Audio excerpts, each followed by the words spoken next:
Au point que l'une des caractéristiques à laquelle tu peux t'arrêter, c'est celle que tu retrouves dans un hadith. Regardez bien, un jour un compagnon, il dit, on a interrogé le prophète, on lui a dit, ô envoyé d'Allah, invoque contre nos ennemis, invoque contre ceux qui nous font à chaque fois la misère. C'est-à-dire qu'eux, ils vivaient des calamités, des difficultés, n'est-ce pas? Les compagnons étaient dans une situation de difficulté totale. Et donc, qu'est-ce qu'ils font? Ils vont voir le prophète pour trouver une solution.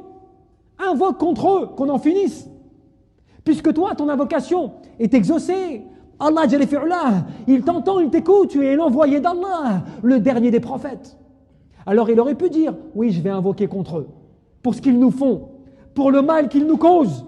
Mais qu'est-ce qu'il dit? Non, je n'ai pas été envoyé pour maudire les gens, mais je n'ai été envoyé que comme une miséricorde.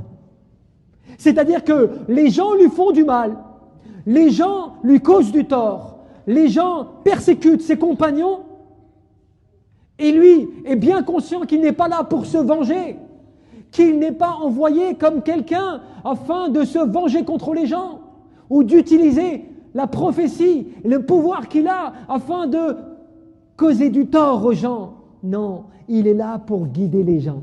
Il est là pour être une miséricorde pour l'ensemble des gens. Et c'est comme cela que tu vois qu'il a pardonné au pire des personnes, qu'il a pardonné et qu'il a même espéré de faire guider le pire de ceux qui lui ont causé du tort.